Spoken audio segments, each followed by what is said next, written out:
Hello friends, welcome to ఆమస్. ఈరోజు మనము ముడి చింతకాయ పచ్చడితోటి పులిహోర ఎలా తయారు చేయాలో చూద్దాం.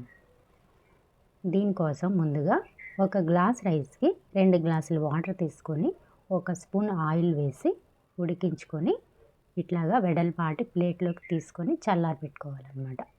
ఈ రైస్ వేడిగా ఉన్నప్పుడే లైట్గా సాల్ట్ వేసుకొని లైట్గా పసుపు వేసుకొని ఒకసారి కలబెట్టుకోవాలన్నమాట. మనం రైస్ ఉడికించేటప్పుడు ఆయిల్ తీసుకుంటాం కాబట్టి వేడిగా ఉన్నప్పుడు ఇట్లా కలబెట్టినా కానీ ఏం కాదు. ఇలాగా ఒకసారి కలబెట్టుకొని పూర్తిగా చల్లారనివ్వాలి. ఇప్పుడు పోపు కోసం 2 స్పూన్ల ఆయిల్ తీసుకొని వేడైన తర్వాత 2 స్పూన్ల ఆవాలు, 1 స్పూన్ జీలకర్ర, 2 స్పూన్లు మినపప్పు, పావు కప్పు పచ్చిపప్పు వేసుకొని వేయించుకోవాలి.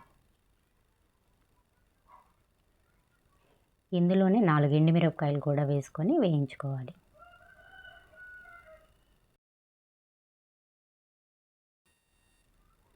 ఇందులోనే 1 కప్పు వేరుశనగపప్పు, 4 పచ్చిమిరపకాయలు ఇట్లా కట్ చేసుకొని వేసుకొని వేయించుకోవాలి. ఇవన్నీ బాగా వేగిన తర్వాత 4 రెమ్మలు కరివేపాకు వేసుకొని ఒకసారి ఇట్లాగా వేయించుకోవాలి. ఈ వేయించుకున్న పోపుని ముందుగా చల్లార్చి పెట్టుకున్న రైస్లో వేసుకోవాలి. తర్వాత అదే గిన్నెని స్టవ్ మీద పెట్టి 1 స్పూన్ ఆయిల్ వేసి ముడి చింతకాయ పచ్చడిని తీసుకోవాలన్నమాట. కిలో రైస్కి 150 గ్రాముల నుంచి 200 గ్రాముల వరకు ముడి చింతకాయ పచ్చడి తీసుకోవాలి. తీసుకొని ఆయిల్లో ఇట్లాగా వేయించుకొని ఒకసారి దీనిని ఇట్లాగా పేస్ట్ లాగా చేసుకోవాలన్నమాట. ఇది బాగా ఇట్లా పేస్ట్ లాగా అయిపోయిన తర్వాత స్టవ్ ఆఫ్ చేసి దీన్ని కూడా ఇందులో వేసి కలుపుకోవాలి.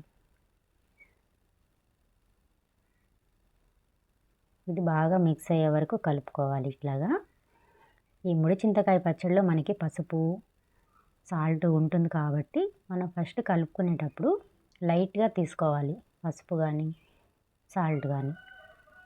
అట్లాగే మనము 2 సార్లు పోపు వేసుకుంటాం కాబట్టి ఆయిల్ కూడా ఫస్టే ఎక్కువ వేసుకున్నట్టయితే మనకి ఇందులో ఎక్కువ అయిపోతుంది ఆయిల్.